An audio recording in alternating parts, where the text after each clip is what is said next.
Tak dobrý den, já se jmenuji Tomáš Bárta a rád jsem tady s vámi.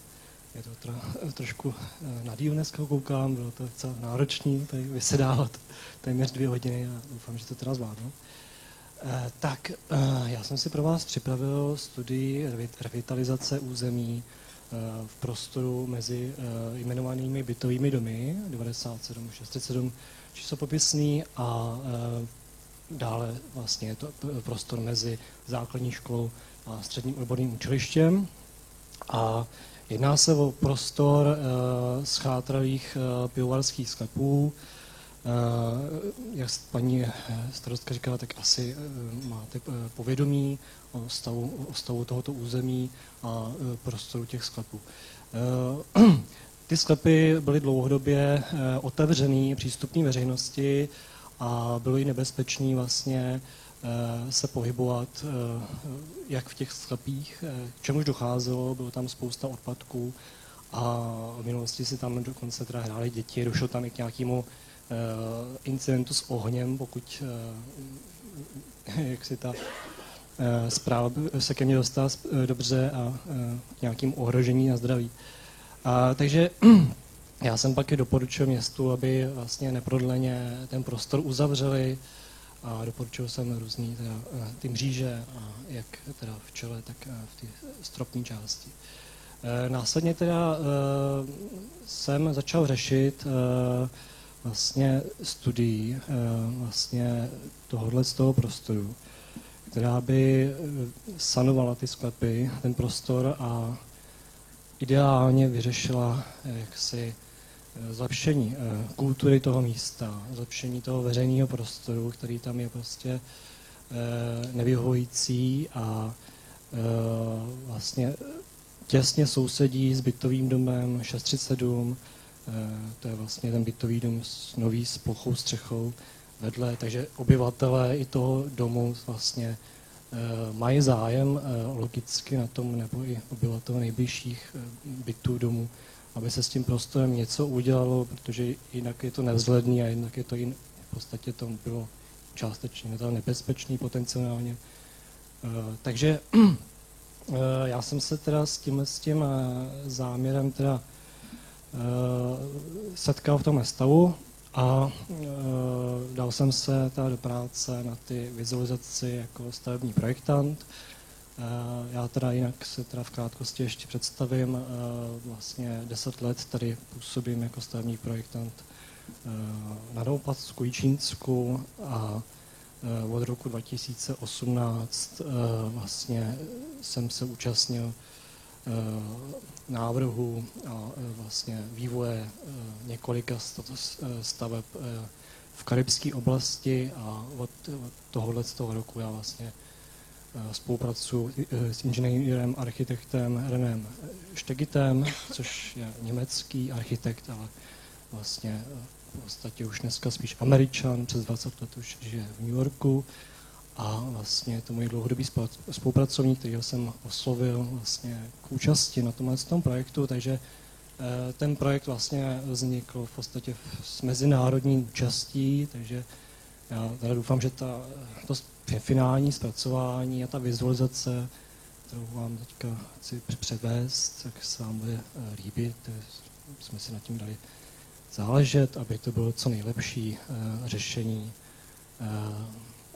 vizuálně a i prakticky, ekonomicky, technicky a bezpečnostně samozřejmě, a aby to bylo funkční pro všechny ty, nejenom ty nejbližší, ale aby samozřejmě to centrum toho města se obohatilo, jo? Opravdu nějakou jako zajímavou stavbou. Jo? Takže jestli můžeme teda přejít k ty vizualizaci, já jsem se teda připravil video vizualizaci, dále tam bude vlastně nějaký čas na představení výkresů vybraných a potom bychom se podívali na rozpočet. Mám tam pak ještě samozřejmě nějaké fotografie, fotorealistické vizualizace, kterých je 52, to si to asi nebudeme všechno prohlížet, takže teď bychom přešli rovnou na tu nejzajímavější část, což je vlastně ta videovizualizace. A tak už to vidíme. Asi můžu stát tady. Tak jedná se teďka... Pardon, jenom pane Bárto, já vám do toho vstoupím, nevím, jestli za vámi vidí. Tak možná se klidně se možná posaďte, nebo jak je vám to příjemnější, tak já se asi posadím. Takže po pravé straně máme střední odborné učiliště vlastně s tělocvičnou.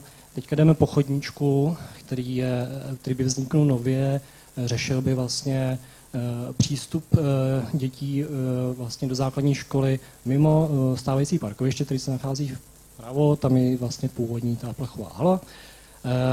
Samozřejmě by vznikly další navazující chodníčky, vpravo by se děti dostávaly mimo ten provoz těch aut. Dále se dostáváme už teda do toho středu toho území, tady vlastně vznikne, že to video má 10 minut, takže se nebojte, že vám něco uteče, my tam budeme točit ještě mnohokrát. Ještě tak to můžeme stopnout chvilku? Tak, výborně. Teď jsme tady, možná to ještě vraťme o kousek zpátky na záběr toho hřiště, protože samozřejmě jste to ještě neviděli, takže abyste to lépe rozuměli. Takže před váma stojí vlastně dětské hřiště, které je obklopeno přístupovou cestou s mlatovým povrchem. Vlastně uprostřed je litý pryžový povrch, na tom je standardizovaný vlastně hřištní prvky a osvětlení.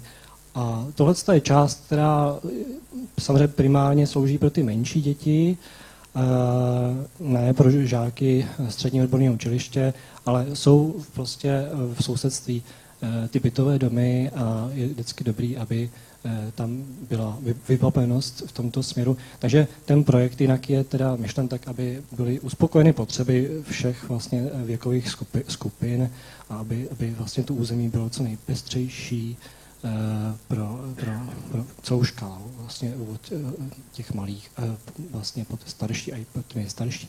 Takže můžeme jít dál, si myslím. Tak a teďka se budeme dostávat pomalu tady přes tohle kovový zábradlí, který je zároveň taky ochranný prvek pro děti, které by případně na něčem třeba jeli, aby se nám nedostali, teď to můžeme stopnout ještě, do toho prostoru schodiště. A tady vlastně už to možná nepoznáváte, ale tady je vlastně místo, kde se momentálně nachází cihlová klemba stávajícího vstupu schodišťového. A teď je tam vlastně taková mříž, kterou dneska uvidíte, když tam k tomu přijdete, k tomu pahorku zarostlým stromama. Tak kdybyste vlastně si odmysleli tu klembu cihlovnou, která je v schátralém stavu a je prostě zralá na zbourání, tak dostanete se dále vlastně do prostoru ty hlavní už jako kamenný klemby.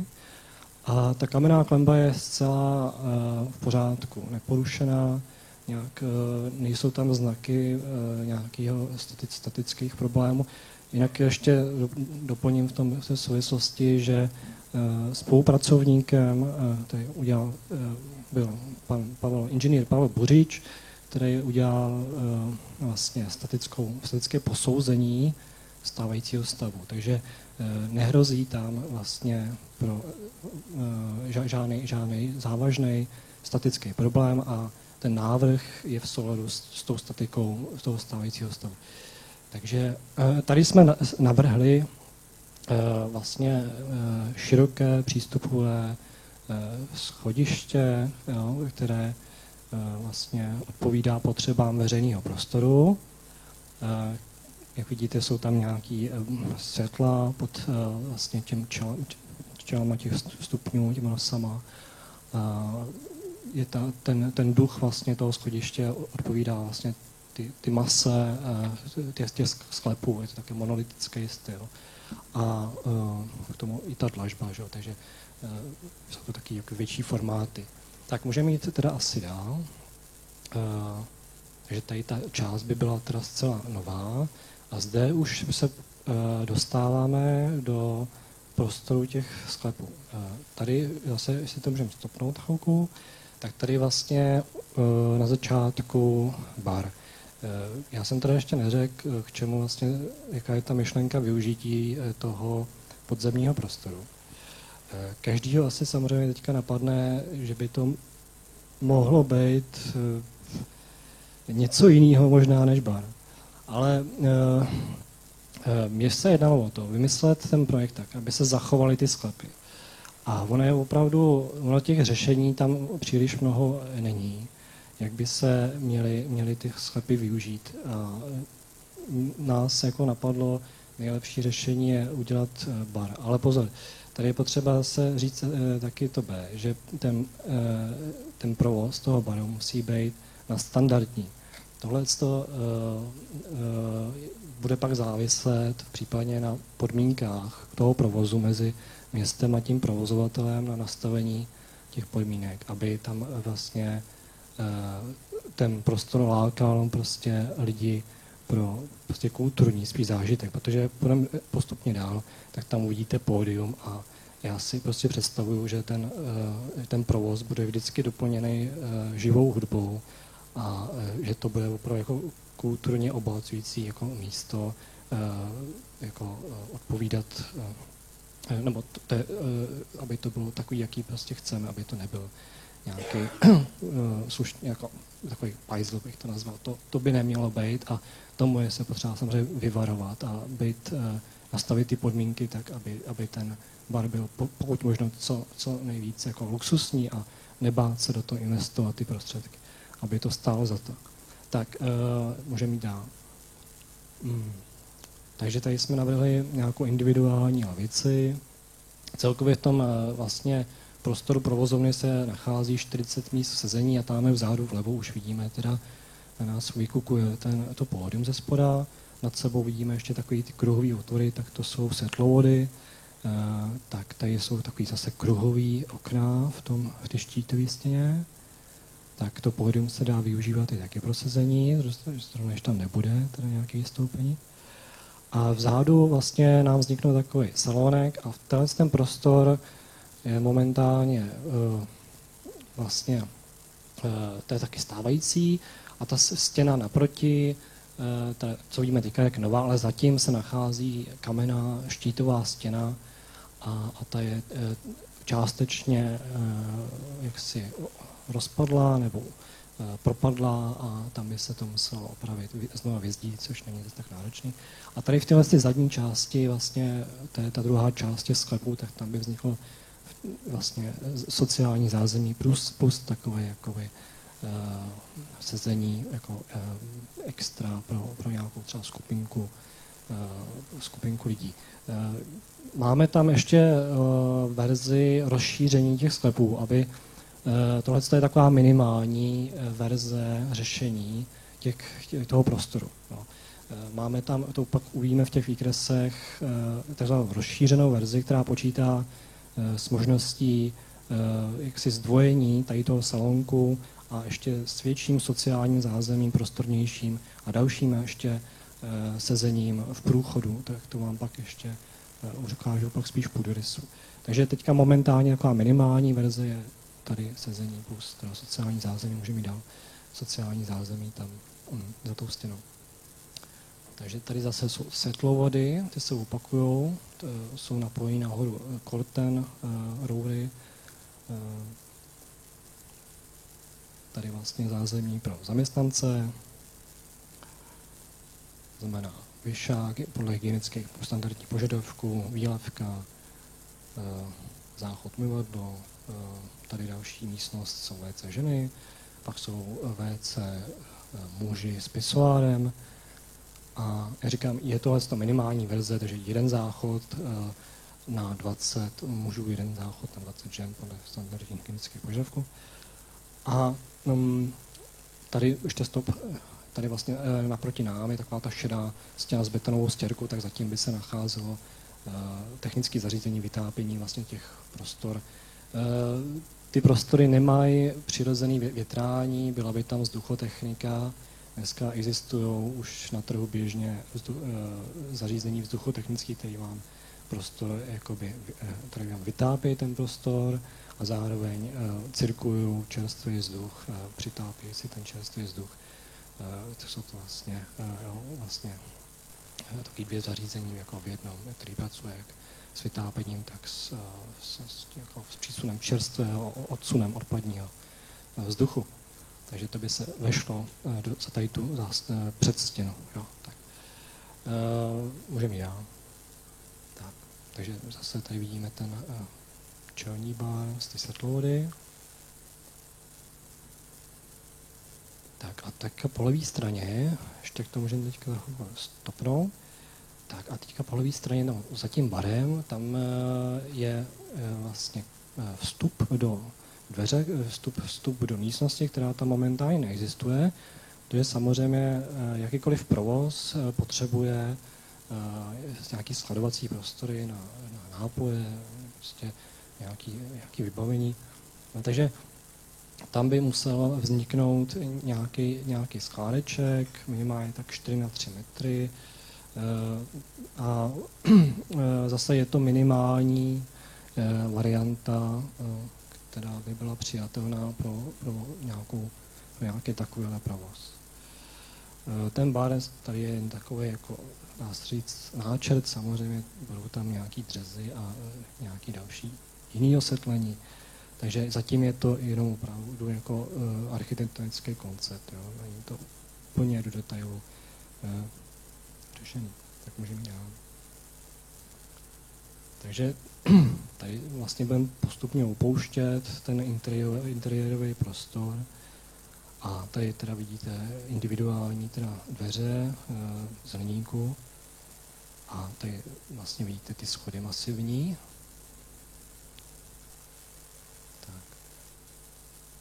Tak je to samozřejmě doplněný zelení, která se nachází v těch schodech.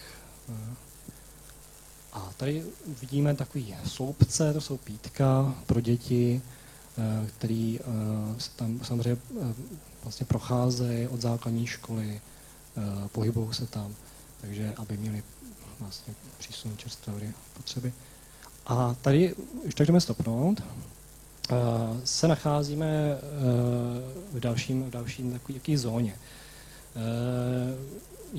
Je to místo nad tím pahorkem a my jsme tady dospěli k závěru, že jako nejlepší by bylo vytvořit amfiteátr, protože s nějakou scénou a umělým valem, travním vpravo, tak hliněným valem.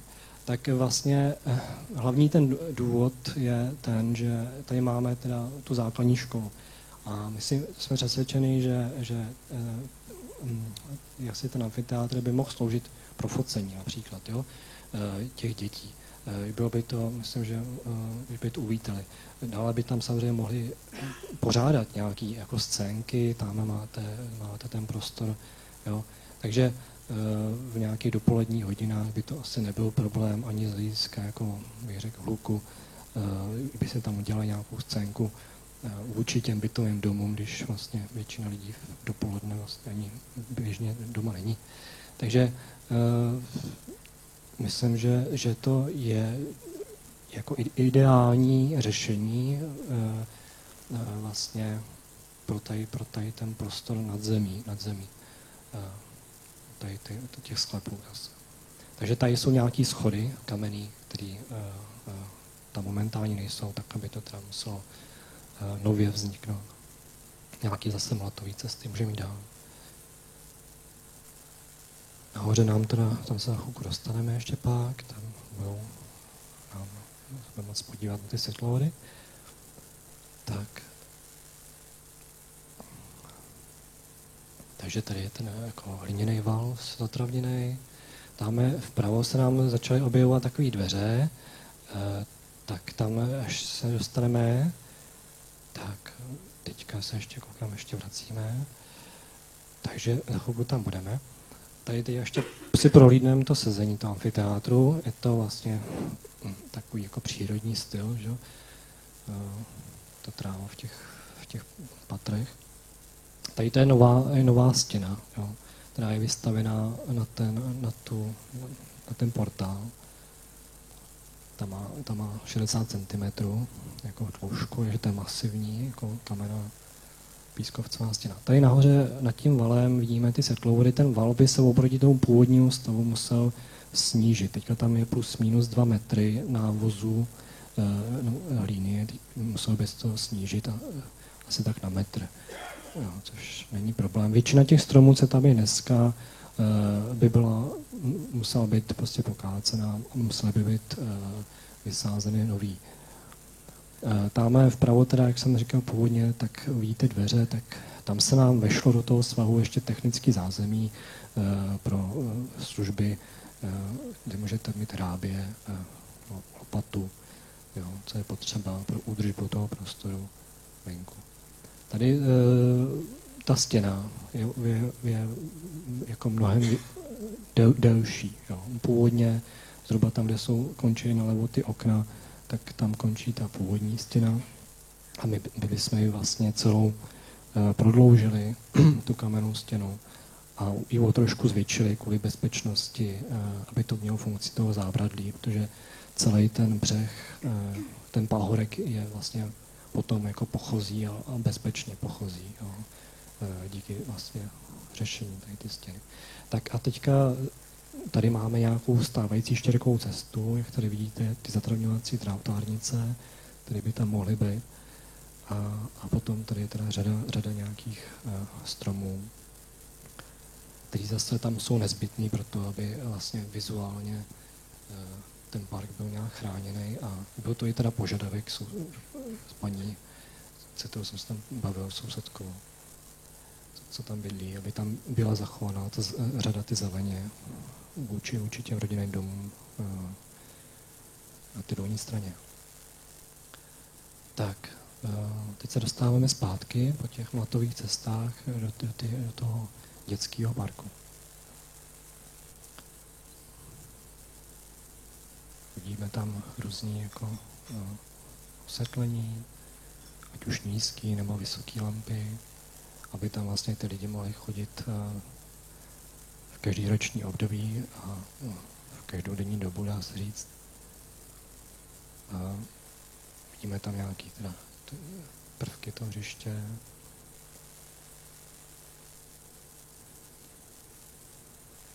Tady je bílá vrba například. A po pravé straně vlastně je stávající rodinný dům. A vedle školy, tak tam by vlastně vzniklo nový dřevěný planíkový oplocení, případně z nějakých fošen.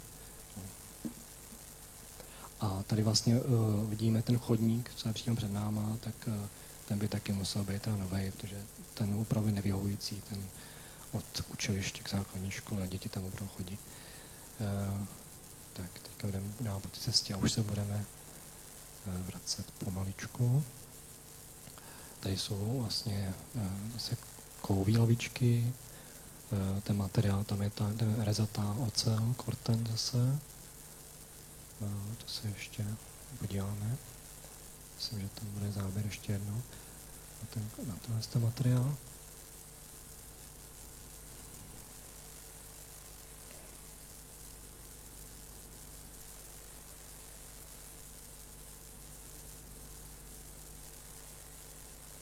Máme v pozadí oplocení, vlastně vjezdu do základní školy.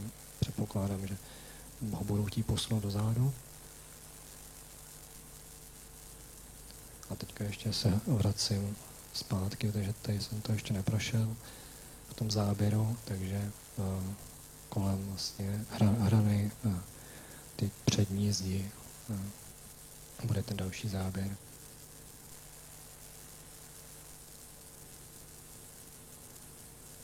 Dáme parkoviště napravo je stávající. Tak a tady máme tu hranu, ty zdi, minimální výška 65 cm od upraveného terénu, což je v souladu s normou. V případě teda šířky 60 cm ty masivní stěny. Tady vidíme nějaký květináče zabudovaný do betonových zídek.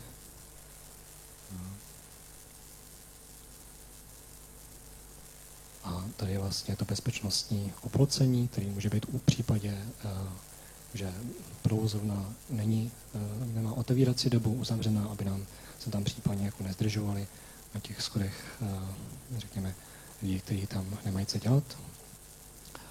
Takže se to dá symbolicky uzavřít. Samozřejmě musel by tam být doplněn kamerový systém, aby jsme vlastně mohli ten prostor hlídat a mohli zajistit tu bezpečnost.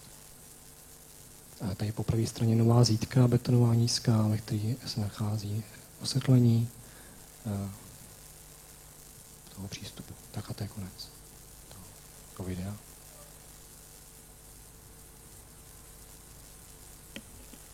Tak já děkuju, pane Bárto. Já si ještě můžu pokračovat. Já myslím, že těch otázek samozřejmě bude nesmírné množství a určitě dneska to nestihneme ani jako si třeba vyříkat, jestli vůbec to budeme řešit nějaký dlouhý diskuze kolem toho. Protože samozřejmě můžou být názory, které jsou pozitivní a negativní a oprávněný. Jo? Takže já doufám, že tam proběhne diskuze k tomu a do té diskuze se zapojí i obyvatele těch nejbližších objektů. Tak já teda bych byl rád, kdyby jsme se teda posunuli k těm výkresům, je jich teda 25, ale já jsem teda vybral jen ty nejzásadnější, tak jestli je tam můžeme spustit.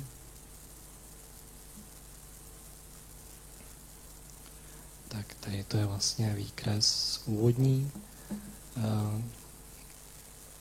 Vlastně vlevo vidíte sloupeček o zpracovateli, to jsem jako já, teda generální dodavatel Tomáš Bárta a tam nahoře vidíte pana Reného Štegita, kterýho bych rád pozdravil, hej, se tak dívá momentálně a dále vidíte vlastně popis toho záměru a je tam vlastně všechno, co jsem vlastně teďka v podstatě řekl, tak je tam obsažený, že se jedná teda o tu revitalizaci toho území a záměrem je vlastně vytvořit pro zvelebení toho prostoru a důležité je dodržet opravdu jako úroveň toho prostoru a aby tam to funguje jako nadstandardní jako bar, no, ne jako standardní nějaká hospoda nebo bar a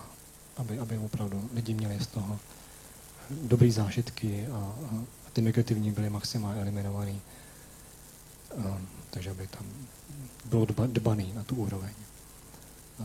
Což si myslím, že právě z velké části může podpořit právě to, že to bude v provozu se živou hudbou.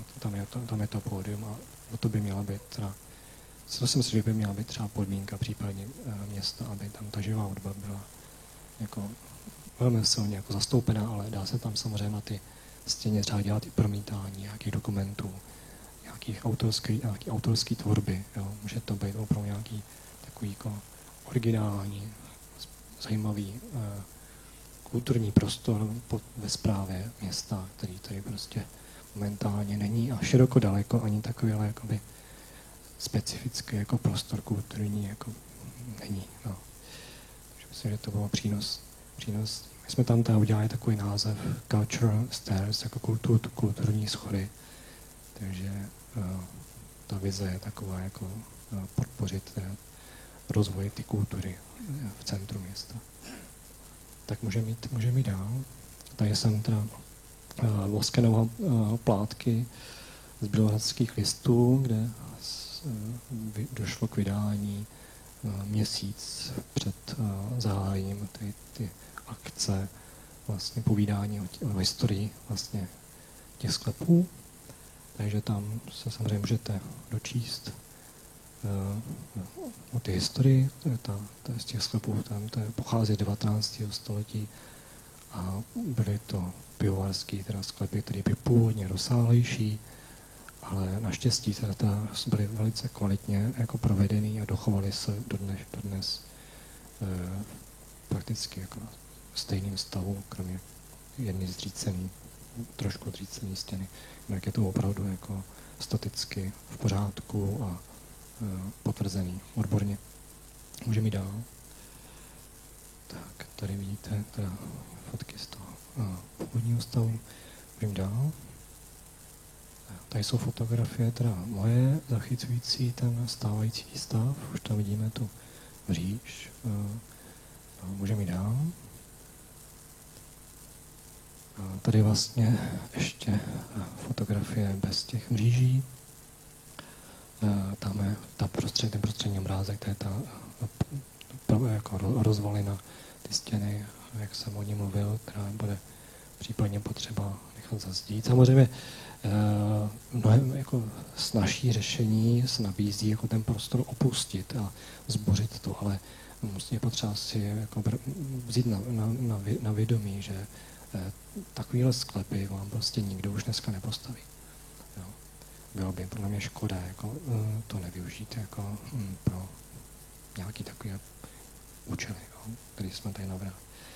Tak tady ta stěna, co je úplně na tom spodním obrázku, tak to je ta stěna severní, kde vidíte tu číslo 6, tak ta je vlastně dost narušená kořenama stromů, tak tam by se potřeba přezdít. Uvidíte pak v rozpočtu, samozřejmě není to levný. Můžeme jít dál? Tak, tady jsou záběry snímky z toho stávajícího stavu. Takže tak jako to vypadá takhle. Ta podlaha tam je momentálně hliněná a ta úroveň ty podlahy by se musela zachovat pouze s tím, že vlastně by se to vybral zhruba do 30 cm a udělala by se tam nová betonová vlastně deska a na tom by se udělala skladba nové podlahy, ale výškově se to tam musí zachovat, protože ty stěny těch sklepů jsou vlastně, ta základová spára těch stěn vlastně je ve stejné úrovni jako tady ty podlahy, tam už pod tím nejsou žádný základy těch stěn, takže my se nemůžeme dostávat s tou podlahou níž, když by to mohlo být jako přínosný pro ten prostor, tak tam musíme zachovat tu výšku. I tak je to prostorově jako výškově dostatečný pro ten záměr, ty světlé výšky tam. Můžeme jít dál. Tady to je situace zachycující teda původní stav toho území. Ta červená čára, to je to zájmový území. Je tam takový to modrý kolečko, jak to je stávající studna, se akorát nachází zdánlivě na pozemku rodinných domů, ale ve skutečnosti je to městská studna, která má asi 8 metrů vody a tam bude muset dojít k posunu, vlastně napravení ty hranice podle katastru, takže to tam je patrný. A vidíme tam obrys těch stávajících sklepů, podzemí a stávající zeleň. Samozřejmě tam v levé části je ta dřevěná, ta ocelová bouda 897 a ještě tam není ten přístupový chodník, který tam je navržený například. Tak můžeme jít dál. To jsou výkresy teda stávajícího stavu těch sklepů. Tam to proběhlo na základě geodetického zaměření a mýho stavebního zaměření. Tak můžeme jít dál. Tady to byla první skica, na který pracoval inženýr architekt René Štegit. A já jsem ho tady ještě moc nepředstavil, je to senior architekt z Ameriky a teďka kromě jiného pracuje na rekonstrukci vily po Elvisu Presleyem a dělali jsme opravdu velmi jako zajímavé věci v Karibiku pro bohatší klientelu a jako už má hodně zkušeností a je o tomhle tom projektu přesvědčený, že je kvalitní, jo. Že je opravdu přínosný a on se toho projektu účastnil jako ze známosti se mnou, ale i z toho důvodu, že chce předávat ty svoje zkušenosti a nejde mu o to už vydělávat peníze. Tak. A já bych to ještě k tomu řekl, že to byl ten podklad vlastně pro ty další práce v tom 3D. Takže který jsem pak teda tam to dělám. Takže můžeme jít dál. Tady už vlastně je to celý ten prostor vykreslený v programu ve 3D a ve 2D pak je výstup takovýhle. Tady dole vidíme tu modrou čáru. Jo. Tady původně tam máte nějaké to území s červenou červenou. Teďka se nám to rozšířilo o tu modrou čáru dole čerchovanou. To znamená, pro tu realizaci toho parku bude nezbytný vlastně, aby tam došlo k darování pozemků nebo nějakým tomu transitu pozemků ze strany toho odborného učiliště na stranu města, což asi myslím není problém, a aby vlastně došlo ke zvětšení toho prostoru, protože tam, jak je to teď momentálně, to oplocení, tak by bylo nedostatečné. Takže tady vidíte ten popis těch vlastně prvků. Tady tam jsou navržený, můžeme jít asi dál. Tak a teďka se dostáváme teda na půdorys. Vpravo teda vidíme tu barvu, tak tam je obrázek od pana Štegita, je takový jako prvotní skice. Já jsem měl ještě teda původní nějaký úplně elementární návrh, přičemž jsme se následně dohodli s vedením města na ty takzvané provedení luxusní verze, která se pak ještě rozrostla o vlastně nápady v té nadzemní části, to znamená ten amfiteátr, hřiště a tyhle ty věci. Takže dělali jsme tam ty práce mnohem jako více, než byl původní záměr. A myslím, že to stálo za to věnovat tomu tolik času a jako úsilí.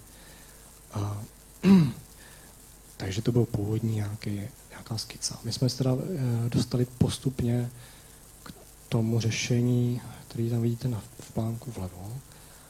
To je, co jste viděli v tom 3Dčku. A dále tam vidíte tu čerchovanou takovou fialovou čáru, kde je napsaná jako popiska rozšířená varianta. K tomu se byl tam byl ještě k tomu výkres.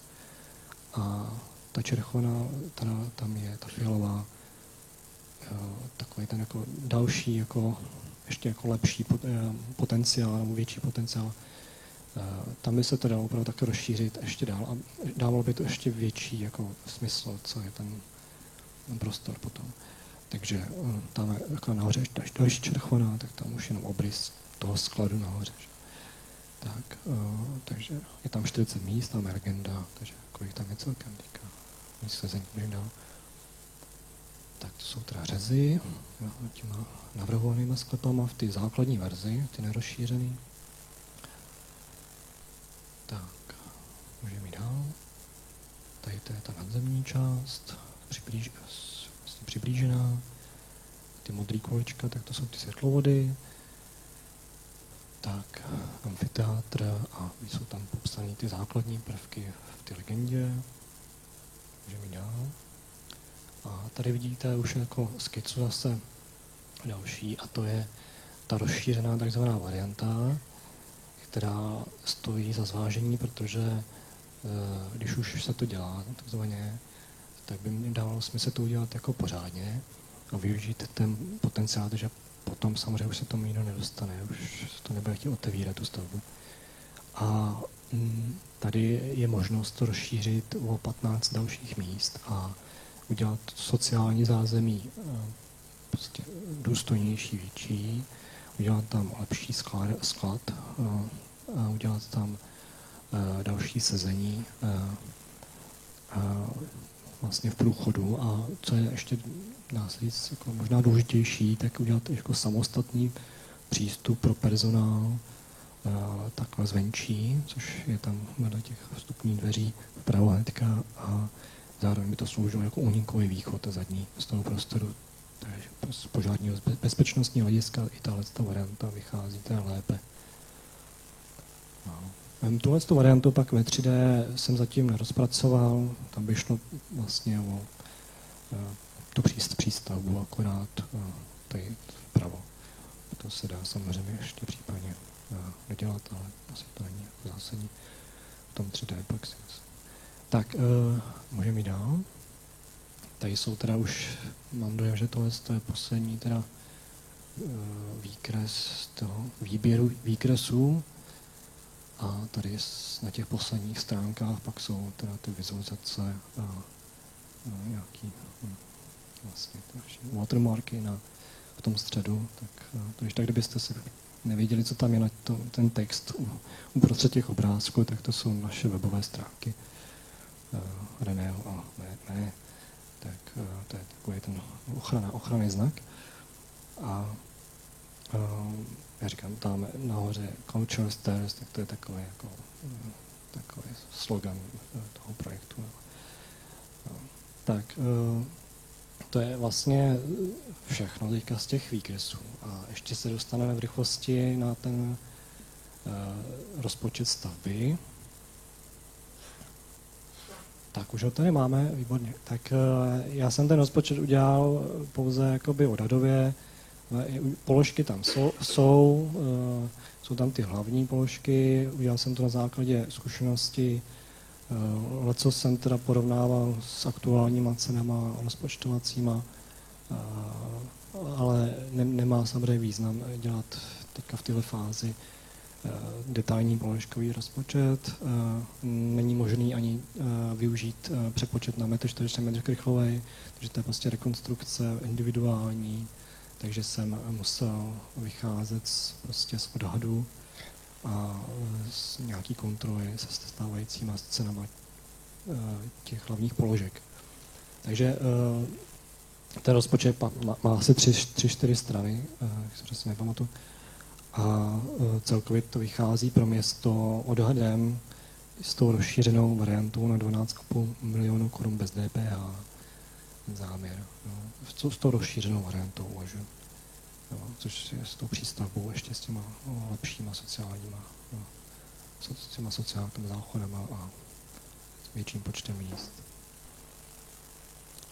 Je tam i ta VRNko, rezerva finanční, věci, které tam v tom rozpočtu třeba jsou nepřesný, ten odhad, tak tenhle to zase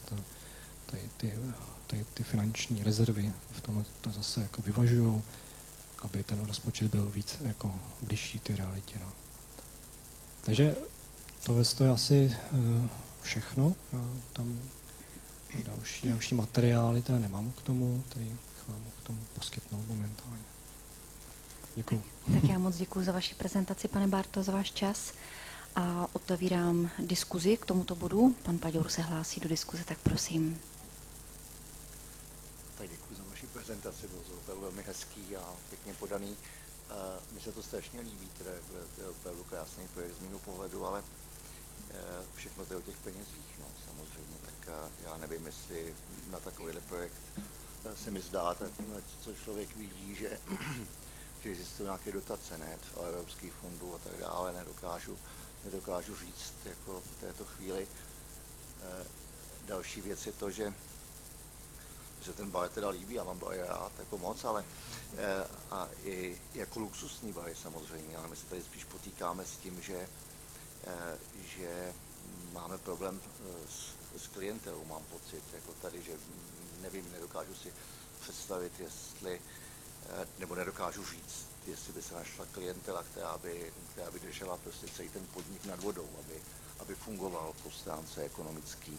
A další věc je, já mám pocit, že teďka vzniká projekt, zase to vím neúplně přesně, toho Špejcharu, že ano. A ten Špejchar tam má, to je v podstatě, z mýho pohledu je to podobný šmenc to má, jo, ale samozřejmě ne teda doslova, ale tak prostě styl mně přijde podobný a i ty záměry tam jsou podobný, mám pocit. Tak jestli by si ty dva projekty vedle sebe prostě postavený, jestli by se nekonkurovaly, a jinak ta myšlenka toho, že by jsme vlastně to, co postaráme v Bažantnici, která jako v této chvíli vůbec nefunguje v zásadě pro občany města, jakože to je fakt špatný, tam co bylo dřív, tam bylo nějaký centrum kulturního dění a tak dále, lidi se tam scházeli a byla tam restaurace, tak v této chvíli nemáme v tom městě prakticky nic, až na pár teda výjimek, tak jako to se mně líbí moc, takže já teda vidím ten protiklad té fantastické prostě vize, té stavby, která má podle mého názoru prostě hodnotu, a podobnou třeba jako tato radnice, si myslím. A na druhé straně teda ty finance a potom ta realita toho provozu, jestli je životaschopná. Tak já děkuji, pane Paďoure. Můžu Určitě reagovat? můžete reagovat. Tak samozřejmě jakoby takovýhle projekt, který pracuje s tím veřejným prostorem, není primárně o nějaké rentabilitě, ale prostě o investici do veřejného prostoru a to prostě něco stojí. A já tam teda v tom úvodu píšu, že to není jako o to oživení, to zkvalitnění do veřejného prostoru není samozřejmě o jednom projektu, ale je to o řadě dalších projektů, na který se bude potřeba soustředit vlastně v rámci toho města samozřejmě, například i ta bažantnice samozřejmě, ale jak jste tady zmiňoval ten Špíchár, ano, a já tam v tom úvodu právě to tam označuju, konkrétně ten Špíchár, označuju tam na ty ose, když se tak podíváte, tam je osa Špíchár, zámek, Zbořeniště, a tohle jsou všechno jako kulturně potenciálně významné body. A naopak, právě místo toho, aby jsme viděli tu konkurenci, tak my bychom si měli spíš jako představit tu možnost vlastně propojení kulturního těchto těch bodů a vlastně v tom propojení by se vlastně mohla vzejít vlastně ta síla. Jo? Protože když tady budete mít jenom jedno místo, pak tady budete mít a pak už vlastně jakoby nic, dá se říct jako z hlediska ty kulturní jako zajímavosti, tak ty lidi si to město neprojdou. Víme, jak to je třeba kulturně v Jíčíně, že tam ten program mají nastavený, že tam je festival tak, že tam prostě vy procházíte různé scény a díky tomu vlastně poznáváte to město. Takže já si myslím, že tady naopak jakoby, by stálo za to se posunout myšlenkově dál od toho jako konkurenčního modelu do toho modelu spolupráce. A tam samozřejmě to je o diskuzi nějakou část jako určitě, jako mezi kulturní, na kulturní úrovni a na úrovni správce kultury města, vlastně mezi těma projektama a o tom potenciálu. Jak jsem říkal, jako podle mě tady se jedná o znásobení efektu, než naopak, jo? Znásobení toho přínosu tím, že tam bude další prostě zajímavý, kulturní, originální prostor. Jo? A podle mě ten Bělohrad prostě potřebuje, aby se postavil kulturně na nohy takovýhle akce. A nejenom jednu, nejenom Špíchár a nejenom tady to, ale ideální, aby ten zámek se dokončil, aby ta bažantnice se nějak zase revitalizovala. A prostě jedině tak, že vlastně tam dojde vlastně propojení těch bodů, tak teprve potom dojde jako k znásobení ty síly vlastně a jedině potom vlastně dojde skutečně jako obrodě, jako kulturní a k navýšení jakoby, toho kvality veřejného prostoru a bude to přitažlivý to město potom více pro budoucí občany. No, takže tam takhle to je můj názor. Já děkuji. Já bych tomu jenom ráda řekla, že přesně jako pan Bárta si myslím, že může dojít k tomu propojení a určitě jako ty záměry, ne, že by si konkurovali, ale opravdu věřím tomu, že můžou spolupracovat. Jestliže město má v majetku takovouhle budou, která má opravdu úžasný potenciál, tak si myslím, že by bylo dobré to podpořit. Máte naprostou pravdu, je to darda, jo? Je to samozřejmě pro město Bělehrad velká finanční zátěž. Na stranu druhou, my jsme teď ve fázi, že se nechala zpracovat studie a my bychom si měli říct, jestli byste třeba byli pro, že bychom postoupili do toho kroku, udělat projekt a začít třeba na to hledat finance. Ať už, jak jste zmiňoval, prostě v rozpočtu města, anebo ano, samozřejmě za pomocí nějakých dotací. Já si myslím, že se většina lidí asi i lekla, že by tam měl vzniknout nějaký bar. Paní Maternová, je to tak, že jste se lekla?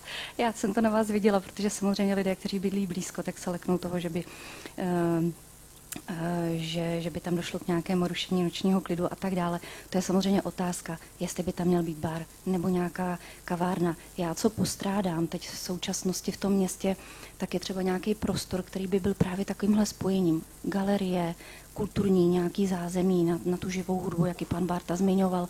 A samozřejmě, když to bude ve spojení s tím, že si tam ti lidé můžou k tomu dát něco dobrého, tak proč ne?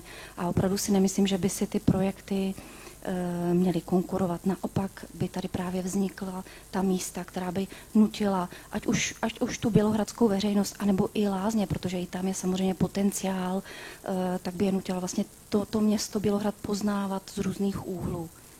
Toť můj názor, ale hlásil se do diskuze pan Klus, tak já bych mu ráda dala slovo.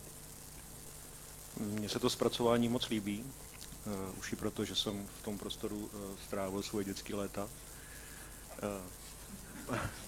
Pak bych měl jednu technickou otázku. Jakým způsobem zvažujete zásobování těch prostor dole, protože tam nevede žádná silnice, jenom cestička, je to po schodech dolů, tak jestli jste to nějakým způsobem zvažovali. A pak spíše humornou připomínku, už tady jedny schody máme v Bělohradě, tak musíme vyřešit, jak to odlišit. To je pravda, to nevím, jestli pan Bárta ví, kde se tady říká na schodech. Ne, ale tam nemáme to přízvisko kulturní, teda, to je pravda. Ano, tak to se zásobí. Zásobování, ano. Ono z hlediska jakoby bezbariérového přístupu pravděpodobně by tam muselo dojít k instalaci nějaké rampy, která by vlastně umožňovala ten přístup ze zhradu. Takže je tam těch možností více a já hlavně uvažuji spíš v té variantě rozšířený, která by umožňovala případně vznik nějakého nákladního výtahu vedle. Takže nosit tam bedny s nějakýma lahvema nápojema, ať už alko nebo nealko, je problém a muselo by se to řešit pravděpodobně nějakým nákladním výtahem, nějakou pojezdovou rampou ideálně pro ty. Ale jak tady paní starostka říkala, tak není to samozřejmě jenom o tom, že by tam musel vzniknout ten bar, je tam možnost nějaký kavárny, ale jak jsem říkal, já chápu tady tomu jako prvotnímu jako náhledu obavy z toho provozu, případně nějaký toho baru. Ale já říkám, já s tím tam pracuju a proto jsem tam napsal, že by to mělo být zpravidla to fungování za živou hudbou, což jako mnohem více jako zvyšuje tu úroveň, než když tam prostě by to bylo jenom prostě jako bar. Takže jsem pro tu maximální jako kulturu a aby to bylo ošetřené a ty podmínky tam byly nastavené tak, aby tam nemohlo docházet, nebo byly maximálně eliminované ty negativní vlivy plynoucí z toho provozu, ale celkově ten přínos je prostě podle mě jako dobrý nebo značný. Ale chápu tyhle ty požadavky a pracuju s těma informacemi a požadavkama taky. Chápu to. Já děkuju. Pavlínka Štěpánková se hlásí do diskuze. Já možná budu opakovat, co už bylo řečeno. Vize je to krásná, možná fantastická, ale možná i trošku ve smyslu té fantazie, protože přiznám se, že si nedovedu představit podnikatele, který by ještě teda s podmínkou živé hudby, já nevím, jestli víte, kolik stojí hodina kvalitního hudebníka, ale s podmínkou živé hudby, já mít pár milionů na účtě, tak já bych do toho nešla. Ale ještě možná takovou jenom dodatečnou otázku, jak to je s teplotou v těchto sklepích? Já vím, že jako mi nejsou úplně moc pod úrovní, ale jak se tam drží teplota? A směřuji spíš tomu, jestli nebude potřeba vytápět i v létě. Teplota plus minus 5 stupňů určitě celoročně tam bude, jako v každém sklepě jiným. Celoročně vytápět i v létě, ano, přitápět, ano, nějakou jakoby teplotu přijatelnou, ale je to samozřejmě o tom systému, jak jsem říkal, nějakého tepelného čerpadla, ne nějaký plynový kotel, že? Takže byla by tam vzduchotechnika a tohle by se samozřejmě muselo ty náklady pak spočítat, jo, toho vytápění, ale samozřejmě tepelné čerpadlo je prostě v tom elektrický, jo, jediná možnost, jak to udržovat tam jako teplotu. Ale nemusí tam být samé ve sklepích 20. Jo. To je prostě ten charakter toho sklepa je takový, jaký je a asi nikdo neočekává, že když jde do sklepa, že tam prostě bude mít 20 stupňů. Takže to je prostě nesmysl a ta teplota tam se může udržovat na nižší teplotě, než je prostě běžný restaurace. Tak já děkuji, pane Bárto. No již, Pavli, já si totiž i myslím, že my to nemusíme opravdu chápat v tom primárním slova smyslu, jako že to prostě pronajmeme jako bar. On to fakt může být jako další kulturní prostor pro to město, jakože toho kulturního prostoru tady opravdu moc nemáme. Pan Paďor, pan Šubr i Toník byli v pátek na recitálu Rosti Tvrdíka, vidíme, jaký je o to zájem, takže si myslím, že je to spíš možnost, jak třeba té kultuře zase nějaký prostor prostě poskytnout s tím, že samozřejmě, když tam bude vernisáž, bude tam prostě nějaký kulturní večerní program, tak samozřejmě k tomu si můžete dát tu skleničku a pak je to teda opravdu jako najednou v tu chvíli ten bar, ale asi opravdu primárně bych to spíš vnímala jako další kulturní prostor a možnost rozšíření prostě té bělohradské městské kultury. Já jsem teda, jakoby, já říkám, neustále naznačuju to, že by to nemuselo být 24 hodin jako 7 bar nebo nějaká kavárna. Prostě primárně na prvním místě je ta kultura, to znamená, je příležitostná kultura v pátek, v sobotu. V tento čas se to otevřou se vrátka a dole se to zprovozní. Jinak tam není potřeba, prostě aby v týdnu to tam fungovalo. Ne, vůbec ne. Ano. My se vlastně pořád i točíme jenom kolem těch sklepů a kolem toho baru, ale je tam ještě ten povrch nahoře, kde opravdu tu revitalizaci by si to zasloužilo. Tam se právě mluví o tom amfiteátru pro školu i o hřišti pro děti z těch okolních bytových domů a dál prostě sídliště.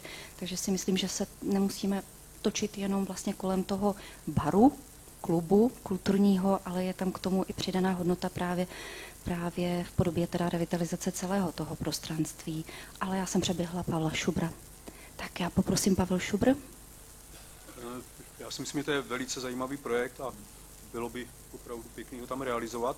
Možná dvě takové myšlenky jsou v této fázi asi předčasný, ale aby pak nezapadly. První je to, že jsme o tom prostoru už uvažovali a řešili jsme to třeba s vedením školy a oni by tam spíš přáli než dětský hřiště nějaký parkourový hřiště pro větší děti. Tak to vyplynulo z jednání v té škole a byla nějaká diskuze ve školním parlamentu, který tady je, protože oni si přáli nějaký dětský hřiště, který by bylo spíš pro tu družinu na dvoře a tady pro ty větší děti, že v okolí nic není. To byla jedna taková myšlenka. A druhá, škoda, že už odešel pan Řehoř, některé ty pozemky jsou v majetku Královéhradeckého kraje, tak jsme mu to mohli rovnou říct, že je potřebujeme převíst, ale je tady pan Jaroš, který určitě dá souhlas k tomu jako ředitel učiliště a ten převod se určitě povede, protože my jsme o tom už na kraji jednali, že jednou budeme potřebovat ty pozemky tam převíst. Tak já děkuju. Toník Schánilec se hlásil. Jo, děkuju. Já v první řadě řeknu, že jsem hrozně rád, že takováhle věc vznikla. Samozřejmě si pamatuju, že jsme všichni tady hlasovali pro to, aby se uvolnily prostředky na této studii. Kdyby to bylo realizovatelné a proběhlo to, budu za to samozřejmě jako občan velmi vděčný. A mě v té době napadaly věci typu zachránit ty sklepy. Vůbec samozřejmě nemám takovouhle představivost, abych si představil nějakou takovouhle vizualizaci. Je to moc hezký. Moje představa byla právě doplnění, jak říkala paní starostka, toho kulturního zázemí. Máme tady vlastně Fričovo muzeum, který do budoucna plánujeme, že bude fungovat zase jako muzeum památníkové rajze. Tam by taky měla proběhnout do budoucna nějaká úplně jakoby rekonstrukce v případě, že seženeme prostředky na to. A souhlasím s váma, že ta osa toho propojení by byla hrozně zajímavá, protože když vezmeme návštěvníky Lázní třeba, který sem přijedou k nám do Bělohradu, tak bydlím kousek vedle vinotéky, kde až nedůstojně někdy stojí skupina lidí, hodně jich sedí, nebo stojí venku na chodníku, tam popíjejí a je to takový, jakoby, že by se rozšířila možnost o takovýhle prostor. Každý ví, že jsem zájmem dlouholetý člen folklorního souboru Procestovali jsme pár samozřejmě i sklípků na Moravě při různých festivalech. Hrozně hezký tam kolikrát bylo a bez ohledu na teplotu, to, když tam byla cymbálovčička zahrála a k tomu si člověk něco dal, tak hrozně mě jako zaujala i tato propojenost takového prostředí tady u nás, nějaká živá hudba, proč jsem nepozvat jednou cymbálovku, dát si tam vínko. A pro mě ten projekt je určitě velmi dobrý.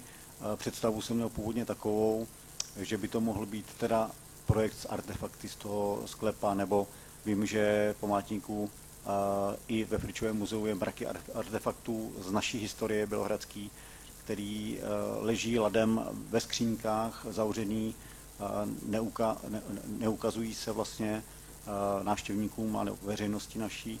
Takže stále jakoby propojenost nějaký vernisáže občas, kultura, nějaký sezení u toho. Velmi kvituji, velmi mě zaujal i ten amfiteátr, protože právě ten folklor, ta zkušenost tohoto otevřeného prostoru, byť ten prostor není tak velký, aby jsme měli velký amfiteátr, ale hrozně to zaujalo. Jsem rád, že vedení města touhletou cestou při tom jednání šlo, i to dětské hřiště, ať tam bude parku nebo cokoliv, takže jakoby za mě jednoznačně moc kvituju a jsem moc rád, že takováhle věc vznikla a že na ní pracujete. Díky. Děkuji, Toníku. My jsme přesně pana Bártu na to upozorňovali, že vlastně to hřiště, který tam je teď v téhletý podobě, že je spíš pro menší děti a přesně paní Pušová a jiné družinářky spíše by kvitovaly asi to, aby tam byly, ale to je prostě věc jednání a to se samozřejmě... Otevřený. Ano, to je stále otevřené, takže spíš jenom teď je to na té všeobecné úrovni, že to bude dětské hřiště a to bychom teprve potom upřesnili. A ještě Ondra Trávník se hlásil do diskuze. Tak já už jsem byl na konci, tak všichni všechno řekli. Ne, já jenom trošku to vrátím na zem z toho pohledu, co asi říkal na začátku pan Šuber, já se k tomu vrátím. Jo. My potřebujeme jednu zásadní věc a možná vzletně se tomu říká náboje do zásobníku nebo něco do šuplíku, ale my musíme ty prostory někdy mapovaný, to znamená vědět, co tam vůbec chceme dělat. Byly tady dlouhé diskuze o tom, jako co uděláme s tím a s oním a jestli tam chceme udělat z toho ubytovnu nebo další věci, vzpomínám na Jiskru. Tohle je prostě vize toho, co s tím chceme. Tady já cítím tu schodu v tom, že a já jsem v tom viděl to základní a to je úprava toho horního prostoru. A jestli v tom spodním prostoru vznikne opravený prostor, do kterého potom dáme bar, minibar, nebo jestli o to dáme nějaký kulturní prostor, si myslím, že je od věci o tom diskutovat. I z těch provozních, prostě to je nějaká vize a já myslím, že ta druhá B je to ta realizace. Víme, jak to vypadalo u některých jiných projektů, že jsme vlastně měli jako skvělou nějakou vizi a pak tou úpravou vlastně i třeba v té ceně a já bych se jako tady jako úplně nemáchal i tou cenou, že víme, že jsme tady jako u našeho vzletného úřadu měli, že to na jistém zastupitelstvu, že více jak 40 milionů to nepostavíme, že to je strašně drahý, takže dopředu říkám, že když tam máme návrh na nějakých 15 milionů, tak to už je 15 milionů nebude. Jo? Jako tam je to o tom, co se tam finálně navrhne a může to být taky 20 nebo taky 10 podle toho, jak se rozhodneme. Já to vidím hlavně otevření prostoru pro tu školu, to znamená, ať tam bude jakýkoliv hřiště, ale prostě zacelení té rány, plechový garáže a další věci v rámci toho průchodu do té základní školy tím zadním vstupem, což je pro ty děti bezpečnější. A opravdu bych se netočil na tom, že tam budeme mít nějaký bar nebo nějakou cymbálovku, prostě tam ten prostor se vyčistí. Já ještě jednu poznámku za mě, já si neodpustím teda, omlouvám se, ale z hlediska toho vytápění, tak dneska je trendem dávat baráky pod zem, protože to je skvělý izolant a akumulační prostor, takže když to natopíte, tak naopak tam se dlouho v tom ještě jako vydržíme, takže to je spíš opačný směr a skvělý směr, mimochodem, tady se inspirujeme historií, takže pro mě jako pro Rypla do energií je to samozřejmě spíš dobrá zpráva. A poslední poznámku, kterou tomu mám, samozřejmě ten důvod, proč tohoto děláme, je právě to, co teďka zaznělo, to chci se poděkovat, že prostě ta reakce tady je a my víme, že v tom projektu můžeme pokračovat, že jdeme správným směrem. Jo? Takže pak tohleto uchopíme a my už se zase posuneme někam dál, aby jsme se na to mohli podívat. Ale prosím tu částku, já bych nerad jako za pár let tady slyšel, že jsme řekli 15 a ono to bude stát tolik. Prostě je to vize, nějaký nástin a podle toho, co tam vymyslíme reálně při projektování, tak pak teprve budeme se bavit o nějakých penězích. Prosím, jo, tady u toho opatrně. Děkuju. Tak já děkuji. A pan Šidvic se hlásí. Ale pane Šidvici, jestli nám budete chtít takhle něco říct, já vás musím poprosit otázku.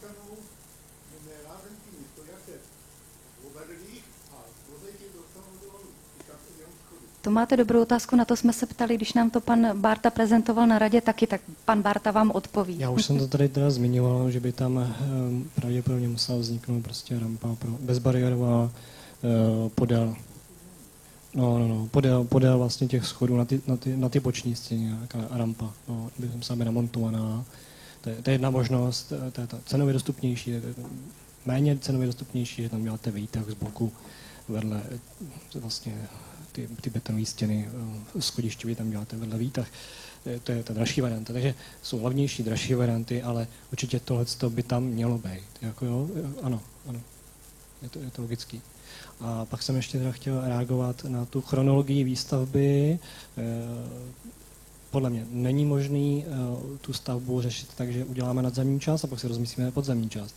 Je to sice jako zajímavý taky nápad, ale reálně, pokud bychom tam udělali třeba ten amfiteátr, který se nám líbí, nahoře s tím valem, tak my už tam dole prostě nejsme schopní to vybagrovat a udělat tam tu rozšířenou variantu, která podle mě je to, co by se mělo jako spíš realizovat, než jenom ta základní varianta. Takže není to tak jako jednoduchý udělat jenom nadzemní a pak řešit podzemní a podle mě to nejde oddělit. Tak, děkuji. Tak já děkuji, pane Barto. Pan Paďur se ještě hlásí do diskuze. Mě jenom stručně zajímá, kolik stála tady ta studie a kolik by stál projekt podrobnější. Tak to jsem říkala hned v úvodu, 100 000 korun stála ta studie, nebo stála. Rada města na to schválila 100 000 korun. A projekt, to bude asi otázka na pana Bartu? Tak základní cena studie byla 100 000 korun, to byla ta počáteční, když jsme my přesně nevěděli, co s tím vlastně budeme dělat ani město, ani my. My jsme se v tom vlastně postupně propracovávali a udělali jsme si vlastně v polovině vlastně vypracovávání schůzku, kde jsme předvedli nějakou základní variantu, probrali jsme si možnosti a potom vlastně vedení města nám odsouhlasilo to takzvané, jak jsem říkal, luxusní variantu, jak to byl ten barevný obrázek na tom výkresu půdorysu. Takže potom jsme se začali věnovat tomu hlouběji, detailněji, udělali jsme náročnější vizualizaci, takže teďka jakoby ta práce je zhruba trojnásobná oproti tomu původnímu plánu, to znamená celková cena té studie je plus minus 4 milionů korun, což odpovídá běžnému honoráři podle metodiky, když to budete počítat pro projekční práce, vůči odhadované ceně stavby. A pokud budeme zůstávat ty metodiky odhadu honoráře, tak ta následná fáze projektová realizační dokumentace tržně plus minus půl milionu, ale to je prostě taková metodika, no. Standardní ocenění podle nákladu na výstavbu, aby jsme se dostali k nějaký ceně. Tak já děkuju. Ještě se do diskuze hlásí pan Wagenknecht. Dobrý večer. Studie, jako vám všem, se mi zamlouvá velmi, ale zároveň teda u mě vyvstalo pár otázek. Začal bych prostorem, který jste říkal, kde je studna. Jestli je dneska za plotem někde u sousedů, jestli nám nehrozí vydržení, případně pokud ano, zda ten prostor nějakým způsobem můžeme řešit i bez tohoto pozemku, který by teda nějak jaksi se nám nepodařilo v podstatě získat, i když je neustále v majetku města, ale takže tady si myslím, že to asi reálně hrozí. Další věc, která mě tam trošku nehraje, když to tak řeknu, je v podstatě ta zídka nad vchodovými dveřmi. Nevím, v jaké výšce, kolik potřebuje norma, ale vzhledem k tomu, že ten prostor se nachází v blízkosti základní školy, lze předpokládat, že tam jaksi nezbedná dítka budou nějakým způsobem operovat a vzhledem k tomu, že pod tím se nachází teda schodiště, tak mně se to jeví jako velmi nebezpečné, takže to by bylo potřeba si nějakým způsobem potom dopracovat, aby to bylo asi v souladu s nějakou tou normou bezpečnostní, ale tím pádem asi by došlo ke změně třeba nějakých zábradlí a to už zase trošičku má ten dopad na ten celkový dojem toho prostoru. A ještě bych se zeptal, jestli jste nějakým způsobem, asi možná ano, prověřovali, nebo jestli máte představu o tom, jak tam bude fungovat akustika, protože já bych si to představoval jako určitý kulturně společenský prostor, jistou živou hudbou, bylo by to naprosto skvělý, ale k tomu je zase potřeba nějaký podmínky, aby to v podstatě vůbec šlo nějakým způsobem tam realizovat. Tak první věc, první otázka byla vlastně pozemek s tou studnou. Tam tahle část pozemku není jako zásadní, nemá zásadní význam ani vliv v případě, že by nedošlo k převodu nebo k nějakému právnímu problému s touto částí, takže tam to nemá zásadní vliv na realizaci, dá se to tam uspůsobit, ty cesty na nadzemní část, aby jsme se tam vešli. Další je ta zítka, ano, to jsem se tím zabýval a podle normy je tam minimální výška potřebná 65 cm při tloušťce stěny 60 cm. To znamená, ano, je tady nějaká norma na zábradlí, ale ta zároveň mluví o tom, že tam je jasná souvislost mezi tloušťkou a výškou stěny. Teďka tam je v tom 3D návrhu, pokud si pamatuju, tak 70 cm od terénu a samozřejmě, kdyby tam bylo 80 cm od terénu, tak by to nebylo zase tak velký navýšení. A každý navýšení v tomhle případě je jako dobrý, jo, to s tím souhlasím. Ale samozřejmě jsem s tím jako zabýval, jako vnímám to taky, jo, tohle. A já říkám, už jsem to tam i zmínil při komentáři toho videa, že tam ta výška je normová. A potom jste řešil vevnitř akustiku, jo. Tak jak tady asi zmínil pan zastupitel, tak myslím, že akustika v jiných sklípků na Moravě asi nebyla úplně špatná. Tak jo, děkuji. Tak já děkuji. A ještě Jirka Bič ještě do diskuze se hlásí. Děkuji za slovo. My máme v usnesení, že zastupitelstvo bere na vědomí tu prezentaci. Je nám jasný, že když vlastně pan Bárta to odprezentoval, že teď vlastně máte v hlavách spousta těch připomínek, některé tady zazněly, některé se vám ještě věroje, až se dostanete domů. Nám jde spíš o to, abyste si to fakt nechali projít pořádně hlavou. Zazněly tady věci jak technického rázu, tak finančního rázu, což jsme strašně rádi. Ale proto jsme dneska v podstatě nenavrhovali nějaké jakoby usnesení ve smyslu pokračujte, dělejte na tom, nebo to zrušte, udělejte něco jiného. Spíš naopak. Jo. Chceme, abyste si to opravdu nechali projít hlavou a my vlastně na další zasedání zastupitelstva, co bude v prosinci, bychom ten bod dali znova s tím, že tam bychom se měli dohodnout, jestli teda ano či ne. Můžeme to udělat dneska, ale já si myslím, že ten náš záměr takový nebyl, aby jsme to dneska jako tlačili na pilu, protože, jak jsem říkal, těch informací je strašně moc. Třeba vás určitě nějaký ještě napadnou a není problém pak pana Bárta pozvat znova, akorát, že aby dlouho nečekal, že jo, tak bychom to zařadili úplně na začátek, ale nám o to, aby jsme to opravdu jakoby prodiskutovali tak, jestli to tady chcem, nebo nechcem, anebo jakým směrem vůbec třeba tu lokalitu jakoby uchopit. Jo, takže to jenom říkám za mě, že dneska to je takhle, ale určitě je potřeba o tom popřemýšlet a vrátit se tomu zpátky na dalším zasedání zastupitelstva. Je jasný, že ty peníze v rozpočtu takhle taky nevysypeme, protože nás čeká fakt hodně investičních akcí a je to navázané na nějaké dotace, které ve v podstatě máme podaný, budeme podávat ty žádosti.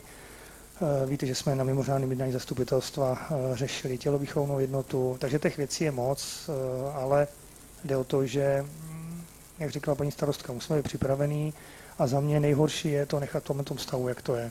Jo, to je to nejhorší, takže je potřeba s tím něco udělat, ale musíme být připraveni.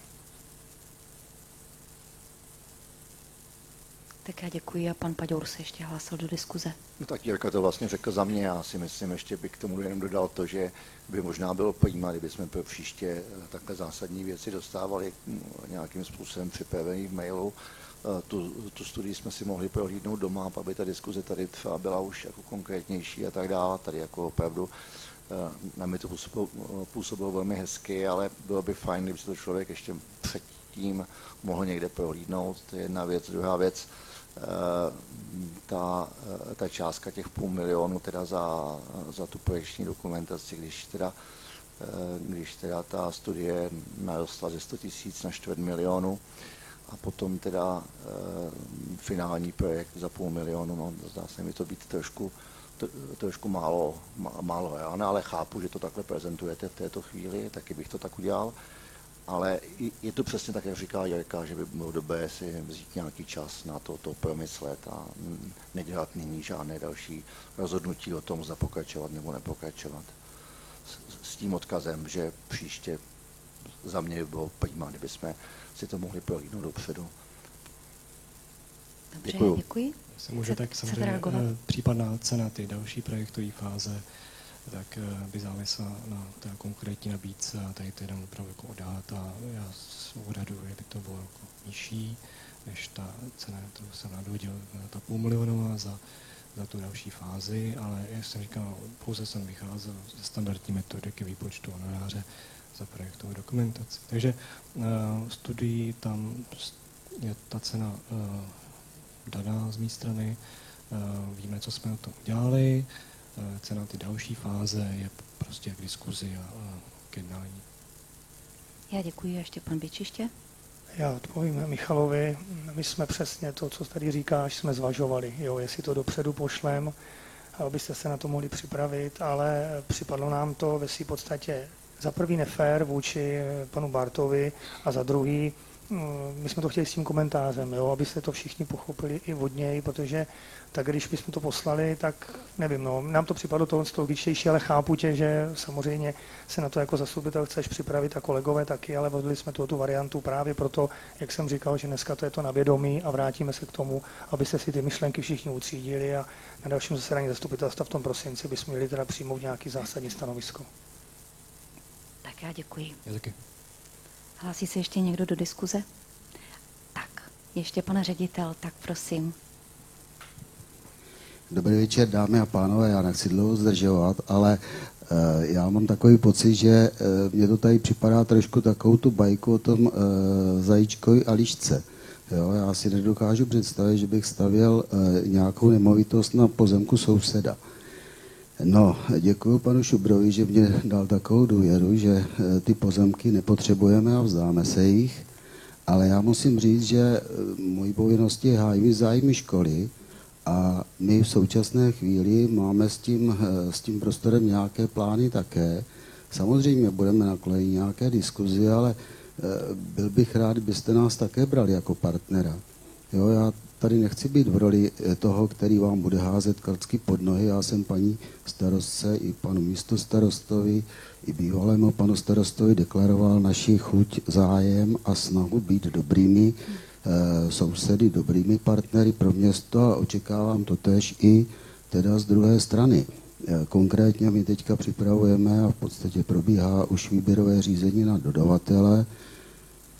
Pro vaši informaci nákladem 26 milionů budeme rekonstruovat ten suterén školy, kde má vzniknout nová cvičná kuchyně, má tam vzniknout dílna pro odborný výcvik oboru cukrář a my k tomu potřebujeme také nějaké zázemí.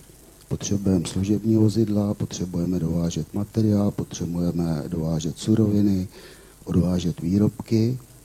Jo, takže musíme teda trošku ty naše zájmy skloubit. Tady pan projektant tam řekl krásnou myšlenku, že určitě nebude problém si vzít ty pozemky kraje, ale musíme se teda sednout také a říci si, co město teda nabídne té škole, aby tady mohla plnohodnotně působit, aby tady mohla fungovat.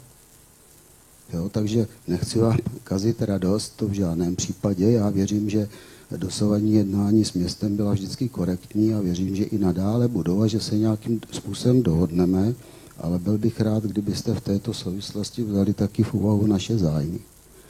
Takže tolik jenom jsem chtěl říct a možná ještě taková technická poznámka pro pana projektanta. Škola, kterou řídím, je střední odborná škola, ne učiliště, takže já možná jsem také trošku ješitný, tak já bych to chtěl opravit. Jo? Věřím, že najdeme společnou notu, společnou cestu, že se dohodneme, ale popřemýšlejte teda, jak byste nám třeba Vím, že ta kolona tam je ošklivá, je tam přímo, bych řekl teďka, hyzdící ten objekt, mě taky trápí, ale zatím máme jiné priority. Stojí nás to nemalé, respektive kraj nemalé prostředky, ale určitě dojde i na tohle, no ale v objektu je jedna garáž, ke které není samozřejmě přístup. Jo, to je trošku paradoxon, ale je to tak. Takže my musíme taky přemýšlet, jestli tady chceme být plnohodnotným partnerem a fungovat tak, abychom pro to měli nějaké podmínky. Jo? Takže to jsem cítil takovou povinnost tady říct. A nechci vám kazit radost, věřím tomu, že ten projekt mně se také líbí, i když, pane projektante, v tom minimalistickém pojetí, co jste tam dal, tak se obávám, trošku do té gastronomie také vidíme, že by nemohl ten bar fungovat. Jo?